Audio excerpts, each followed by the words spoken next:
আসসালামু আলাইকুম। সবাই কেমন আছেন? আশা করি সবাই ভালো আছেন। আজকে আপনাদের সাথে শেয়ার করব একদম অথেন্টিক স্টাইলে ড্রাই চিকেন মশলা। তো ভিডিওটির সাথেই থাকুন। রান্না করতে এখানে আমি নিয়ে নিয়েছি পরিমাণ মতো মুরগির মাংস, 2টো টমেটো কুচি, পেঁয়াজ কুচি পরিমাণ মতো, ধনেপাতা কুচি ও কাঁচামরিচ কুচি। এরপর চুলায় একটা প্যান বসিয়ে দেব। প্যানটা গরম হয়ে আসলে দিয়ে দেব পরিমাণ মতো সয়াবিন তেল। তেলটা গরম হয়ে আসলে এর মধ্যে দিয়ে দিব কেটে রাখা মুরগির মাংসটা দিয়ে 1 মিনিটের মতো ঢাকনা দিয়ে রেখে দেব। 1 মিনিট পর আমি এটা নাড়াচাড়া করে নেব। এর মধ্যে দিয়ে দিব 1/2 টেবিল চামচ রসুন বাটা, 1/2 টেবিল চামচ আদা বাটা। নাড়াচাড়া করে নেব আবারও।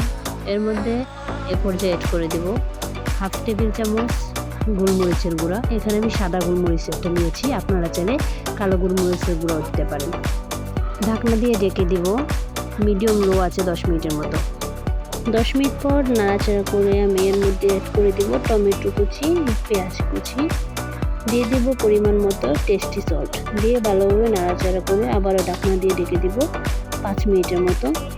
এ পর্যায়ে চুলার আঁচটা মিডিয়াম রাখতে হবে, লো করা যাবে না।